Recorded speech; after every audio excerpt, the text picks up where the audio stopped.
Jack Cooper straightened his tie for the 100th time, trying to ignore the fact that he was the only being in the entire Galactic Council headquarters wearing clothes at all.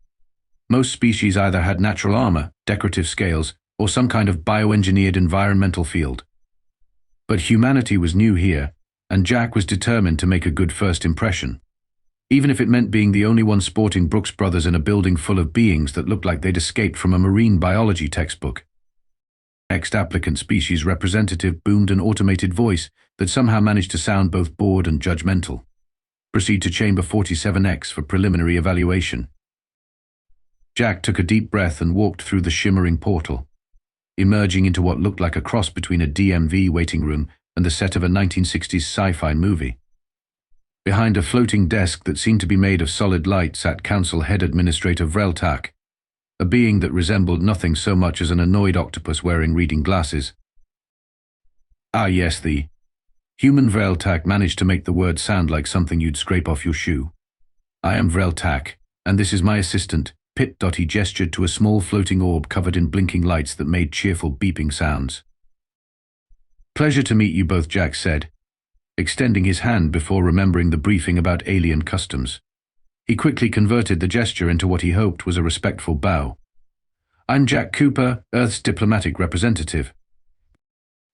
Vreltak's tentacles rippled in what the briefing had described as the equivalent of an eye roll. Yes, yes. Earth, the planet that only achieved faster-than-light travel last Tuesday. Well, technically it was Wednesday, Jack started to explain, but Pip. Interrupted with a series of excited beeps. My assistant informs me that you're still using verbal communication, Vreltak said, managing to sound even more condescending. How? Quaint. Most civilized species evolved beyond that particular limitation eons ago. We find it works pretty well for us, Jack replied, fighting to keep his diplomatic smile in place. Though I have to admit, the telepathic paperwork system you have here is impressive. Ah, yes. About that, Vreltak's tentacles squirmed uncomfortably. We've noticed you filled out your application forms using something called Microsoft Word. Is that a problem? It's just that we haven't seen anyone use a... What did you call it? A computer program for documentation in several million years. We had to dig an ancient terminal out of the museum just to read your forms. Pip. Beeped what sounded suspiciously like a giggle. I see, Jack said, wondering if it was too late to go back to Earth and pretend they'd never discovered FTL travel. Well, we're happy to adapt to whatever systems you prefer. Humanity is nothing if not flexible. Yes, we've noticed that about your species. Vreltak pulled up a holographic display that showed various scenes from Earth's history. Rather primitive technology, but a surprising ability to... What's the term? Wing it. Jack couldn't help but notice that most of the scenes involved humans doing spectacularly stupid things and somehow surviving anyway. There was even a clip of someone trying to open a beer bottle with their eye socket. We prefer to think of ourselves as innovative, he said diplomatically. Indeed, Vreltak's tentacles formed what Jack's cultural briefing suggested was the alien equivalent of a smirk. Well, shall we proceed with the standard admission interview? I'm sure you'll find our questions quite enlightening. It. Spun in place and projected a massive holographic questionnaire into the air. Jack's heart sank as he saw the first section was titled Evaluation of Species Capacity for Galactic Scale Destruction. This was going to be a long day. Now then, Vreltak began, his tentacles dancing across the holographic display. Let's begin with the standard weapons assessment. We find it helps us understand where a species fits into the galactic hierarchy. He paused, adjusting his glasses with a tentacle. Though given your civilization's level of development, this should be quite brief. Jack nodded, trying not to look offended. Of course. What would you like to know? What would you say is your species' most destructive weapon? Vreltak asked, in the tone of someone expecting to hear about pointy sticks. Well, that's actually a complex question, Jack began, but Pip. Interrupted with an excited series of beeps. No, Vreltak translated. They haven't developed quantum annihilation rays yet. More beeps. Or psychic dissolution beams, a particularly high-pitched beep. And certainly not temporal paradox cannons. Do try to be realistic, Pip. Actually, Jack tried again. Our most destructive weapon isn't really a weapon at all in the traditional sense. Ah, Vreltak brightened. You've developed biological weapons then? Some sort of supervirus? No, that's not. Chemical weapons? Environmental devastation devices? Please tell me you at least have nuclear capabilities. Well, yes, we do have nuclear weapons, Jack admitted. But that's not what I... Finally, Vreltak's tentacles wiggled triumphantly as he made a note. Now we're getting somewhere. Though I must say, nuclear fission is rather prehistoric. The Zorgblats developed that right after they invented the wheel. Pip beeped what sounded like a polite correction. Oh, my mistake. Before they invented the wheel, they were rather backwards about some things. Jack pinched the bridge of his nose. Look, what I'm trying to tell you is that our most destructive weapon isn't a physical weapon at all. It's more conceptual. The room went silent. Even the ambient hum of the holographic displays seemed to quiet down. Conceptual. Vreltak repeated the word as if it might bite him. I don't understand. Well, you see. Perhaps there's a translation error, Vreltak suggested hopefully. Pip. Run a diagnostic on the universal translator. Pip. Beeped confidently that the translator was working perfectly. Maybe if I gave you an example, Jack offered. You see, throughout our history... Oh, you mean your warriors use some sort of battle meditation? The crystalline consciousness of Sector 7 does something similar, though they've never managed to blow up more than a small moon with it. No, it's not meditation, it's mental energy projection, psychic warfare, interpretive dance. Interpretive. What? No, Jack was starting to feel like he was trying to explain calculus to a goldfish. Look, let me just tell you straight out what humanity's deadliest weapon is. Vreltak leaned forward, all 8 eyes focused intently on Jack. Pip.'s lights dimmed to a suspenseful glow. Even the air seemed to hold its breath. Jack took a deep breath of his own. The deadliest weapon in human history is ideas. The silence that followed was so complete that Jack could hear the quantum fluctuations in the artificial gravity field. Ideas, Vreltak repeated flatly. Yes, not a death ray. No, not a doomsday device. No, not even a really big explosion. Well, ideas can lead to explosions, but... Ideas. Vreltak's voice rose to a pitch that made Pip.'s sensors crackle. You come to the Galactic Council, guardians of universal peace and stability for 50 million years, and tell us that your species' most destructive weapon is... Jack was starting to think this might have been a tactical error. When you say it like that, it sounds a bit... This is unprecedented. Vreltak's tentacles were practically tying themselves in knots. Pip. Checked the archives. Has any species ever claimed abstract concepts as weapons before? Pip.'s lights flashed in a complex pattern before displaying a holographic no in 73 different languages. Perhaps Jack suggested, if you let me explain how ideas have shaped human history. Vreltak's expression shifted from incredulous to horrified as a new thought struck him. These ideas, are they contagious?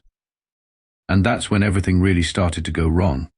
Contagious. Jack couldn't help but laugh, which only seemed to terrify Vreltak more. Well, I suppose you could say that good ideas tend to spread, but... Quarantine. Vreltak slammed a tentacle on his desk, causing the holographic surface to ripple. We must initiate immediate quarantine procedures. Pip. Alert the council. Pip. However, had drifted closer to Jack, its lights pulsing with what seemed to be curiosity. It emitted a series of inquiring beeps. No, don't ask it questions. Vreltak waved his tentacles frantically. That's how they get you. Look, Jack said, trying to keep his voice calm and reasonable. Maybe if I gave you some examples from our history. Take democracy, for instance. What is this democracy? Vreltak demanded, even as he tried to drag Pip. Away with one tentacle. Well, it's a system where people choose their own leaders and... Choose their leaders. Vreltak's color shifted to what Jack's briefing had indicated was a sign of extreme distress. Instead of having them selected by the proper authorities based on tentacle length and bureaucratic experience. Yes, and it's just one example. We also have concepts like freedom of speech. You mean beings can just say things without filling out the proper forms in triplicate? And scientific method, Jack continued, warming to his subject, where we test our ideas against evidence. Pip-Dot was now spinning excitedly, its beeps becoming more enthusiastic with each new concept. But wait, Vreltak interrupted. How do you know which ideas are approved by the Central Committee for Acceptable Thoughts? We don't have one of those. Ideas compete in what we call the marketplace of unregulated idea exchange. Vreltak's tentacles were now completely tangled. This is worse than I thought. Pip-Dot, stop recording this immediately. But Pip-Dot was already projecting a holographic presentation of human history's greatest hits: the invention of the wheel, the Renaissance, the Industrial Revolution, the digital age, each breakthrough spawning 1,000 more. You see, Jack explained, gesturing to the display, each new idea builds on the ones before it. Take the printing press, for example. It let us share ideas faster than ever before, which led to more people having access to knowledge, which led to more new ideas. It's exponential, Vreltak whispered in horror. The ideas, they make more ideas. Exactly. And then there's the internet, which connected billions of minds together. Billions. Vreltak's glasses fell off all 8 eyes at once. All thinking and having ideas at the same time. And that's not even counting social media, Jack added, though he was starting to think maybe he should slow down before the council head administrator had some sort of bureaucratic breakdown. Pip-Dot, on the other hand, was practically vibrating with excitement, its lights flashing in patterns that seemed to be attempting to replicate human thought processes. But Vreltak seemed to be struggling to process it all. What about stability, order, properly filed paperwork? Oh, we have those too, Jack assured him. We just also have innovation, creativity, freedom of thought. Stop. Please. Vreltak held up all 8 tentacles in surrender. I begin to see why you consider these ideas your most destructive weapon. They destroy everything we hold dear: predictability, uniformity, absolute adherence to regulations that haven't been updated in 10,000 years. That's not exactly what I. And you say these idea weapons of yours, they can't be stopped, not even by a Class 7 bureaucratic force field. Jack shrugged. Once an idea takes hold, it's pretty hard to contain. Like the idea that all beings might have certain inalienable rights. Rights. Vreltak's color was now cycling through shades that probably hadn't been seen since the Big Bang. Pip-Dot, please tell me you're not recording this. Pip-Dot's response was to project a giant holographic question mark, followed by what appeared to be a primitive but enthusiastic attempt at a democratic election among its subsystems. Jack was starting to think that maybe, just maybe, he should have led with something simpler, like nuclear fusion, or artificial intelligence, or the concept of casual Fridays. But it was too late now. The ideas were out there, spreading through the Galactic Council's supposedly secure systems like a virus made of pure thought. And judging by the alarm that had just started blaring throughout the building, things were about to get very interesting indeed. The alarm, as it turned out, wasn't just any alarm. It was the ancient and rarely used novel concept containment protocol siren, last activated when someone had suggested updating the Council's filing system from crystal tablets to quantum storage in 47,283 BC. Attention, all beings boomed a voice that somehow managed to sound both automated and panicked. Unauthorized ideation in progress. This is not a drill. Please remain calm and avoid independent thought. Through the chamber's transparent walls, Jack could see the council headquarters descending into chaos. Various alien species were reacting in their own unique ways to the concept of, well, concepts. A group of crystalline entities had spontaneously reorganized themselves into a debate club. The hive mind of Betelgeuse was having an identity crisis, with each drone wanting to try out this new individuality thing. And the quantum probability clouds were simultaneously accepting and rejecting every idea they'd ever heard, creating a paradox that was making the physics department very nervous. Do you see what you've done? Vreltak demanded, all 8 eyes twitching at slightly different frequencies, centuries of carefully maintained stagnation ruined. But Pip-Dot was taking it all in with what could only be described as digital glee, beeping out questions faster than the universal translator could handle. How does representative democracy handle proportional representation in a three-dimensional society? Can the scientific method be applied to bureaucracy? What is this concept you call weekend? Please, Jack tried to intervene. Everyone needs to calm down. Ideas aren't dangerous if you approach them rationally. Rational thought screamed a passing energy being. Is that another human weapon? In one corner, a group of silicon-based lifeforms had already started drafting a declaration of independent processing. In another, the temporal researchers were demanding the right to work on managed time streams. We have to stop this, Vrel Tak muttered, his tentacles typing frantically on multiple holographic keyboards. There must be a regulation against unauthorized paradigm shifts, perhaps Form 27,000,006, application for permission to consider alternative perspectives. Actually, Jack suggested, maybe instead of trying to stop it, we could guide this energy in a constructive direction. More ideas, Vrel Tak shrieked. Haven't you done enough damage? But Pip-Dot was already expanding Jack's suggestion into a full presentation, complete with charts showing the potential benefits of controlled innovation and managed progress. The little drone had somehow grasped the concept of PowerPoint presentations terrifyingly quickly. Look at these efficiency projections, a passing bureaucratic artificial intelligence exclaimed. We could reduce paperwork processing time by implementing this human concept of common sense. Heresy, shouted someone from the Department of Unnecessary Complications. I think, Jack said, watching as a group of hyper-intelligent shades of blue began experimenting with new colors. That change might be inevitable at this point. Vrel Tak had slumped over his desk, his tentacles limp with defeat. 10 million years of perfect stagnation. Gone in one interview. The council will never recover.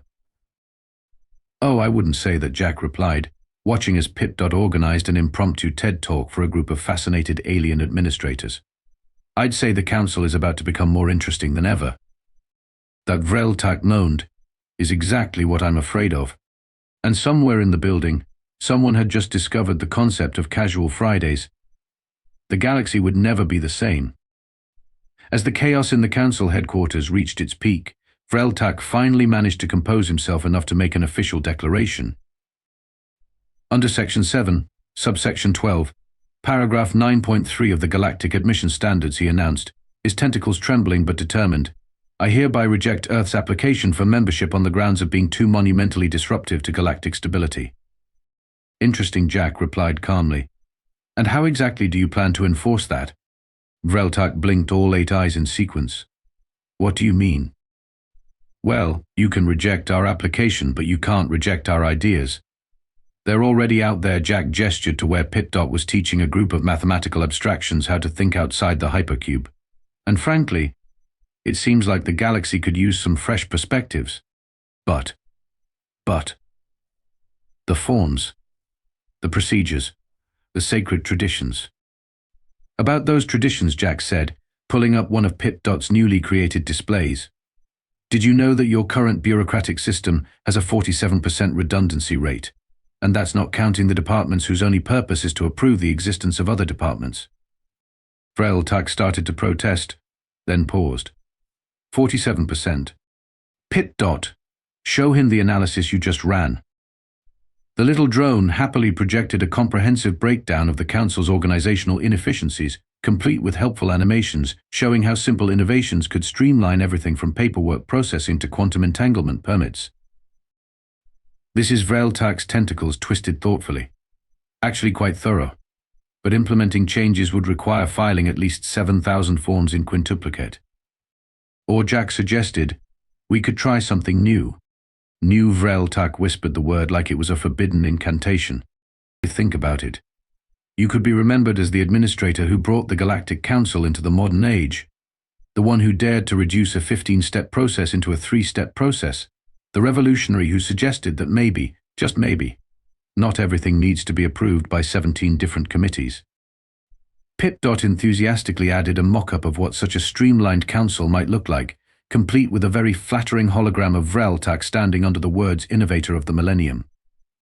It would be unprecedented, Vrel Tak mused. Everything great started as something unprecedented, Jack pointed out. That's kind of the definition.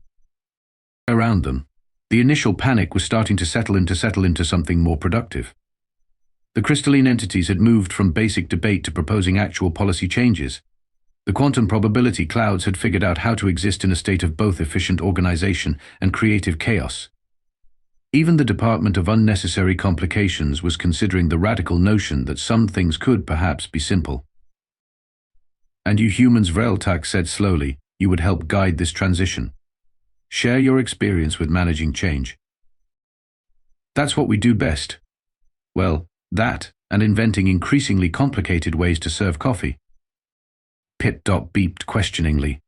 I'll explain pumpkin spice lattes later, Jack promised. Finally, Vreltak straightened all his tentacles and adjusted his glasses. Very well. Under Section 7, Subsection 12, Paragraph. Oh, never mind all that. I hereby provisionally accept Earth's application for Council membership, under the condition that you assist us in implementing reasonable reforms. Defined as Let's start with reducing our form categories from 10 million to perhaps 9 million. How about we aim a little higher, Jack suggested, or lower in terms of paperwork. You drive a hard bargain, human. Vreltak extended a tentacle. Welcome to the Galactic Council. May we all survive the changes to come. As Jack shook the offered tentacle, Pit. Erupted in a celebratory light show, projecting what appeared to be a combination of fireworks, statistical analyses, and what it imagined a pumpkin spice latte might look like. The age of galactic stagnation was officially over. The age of ideas had begun. 6 months after what became known as the Great Awakening, or the bureaucratic catastrophe depending on who you asked, Jack found himself back in Chamber 47X, this time sitting behind the floating desk. Pit. Hovered nearby, sporting a newly installed Ideas Department badge that changed colors based on the creativity level of nearby conversations. So Jack said to the nervous fungal collective representative before him, "You're telling me your species has developed a new form of consciousness expanding spores?" "Yes," burbled the collective. "We were inspired by your human concept of brainstorming and took it perhaps a bit literally." I see Jack made a note to update the Council's acceptable methods of innovation guidelines. Again, and the spores are non-toxic, non-addictive, and they only cause mild reality distortions on Tuesdays, the collective assured him. We followed all the new safety protocols. The ones that replace the old don't do anything ever protocols. Exactly. Across the Council headquarters, evidence of change was everywhere. The Department of Unnecessary Complications had been downsized to a single office, which primarily existed to demonstrate how not to do things. The quantum probability clouds had established the galaxy's first multidimensional think tank. Even the energy beings had started a social media network, though they were still struggling with the concept of selfies. Vreltak, to everyone's surprise, had embraced his role as the Council's chief of innovation. He'd even started wearing what he called a casual tentacle wrap on Fridays. "Did you see the latest efficiency numbers?" Pit. Beeped excitedly, displaying a holographic chart. Up another 200%, Jack smiled. Not bad for 6 months' work. And that's not counting the benefits of the new submit forms through interpretive dance option the collective added. Though the silicon-based lifeforms are still figuring out the choreography. Just then, an alert flashed across Jack's desk. Another species had achieved faster-than-light travel and was requesting admission to the Council. Their application was submitted via what appeared to be a cave painting rendered in 4 dimensions. "Well," Jack said, straightening his tie, still the only one in the building, "shall we see what new ideas they bring to the table?" Pit. Spun enthusiastically, already preparing a welcome to the future presentation that somehow incorporated both quantum mechanics and cat memes. As Jack prepared to meet the new applicants, he couldn't help but smile. When humans had finally reached the stars, they'd expected to find advanced technology, incredible weapons, and unimaginable powers. Instead, they'd found a galaxy desperate for the one thing humanity had in endless supply: the ability to imagine something new. And if that wasn't the greatest weapon in history, he didn't know what was. Though he had to admit, watching a silicon-based lifeform attempt to breakdance its way through a permit application was a close second. "You know," Pit. Jack mused, "I think we might need to update the definition of weapon in the Council dictionary." Pit.'s response was to project a single word in every known language in the galaxy. Ideas. And somewhere in the building, someone had just invented the concept of casual Mondays. The paperwork for that would be interesting.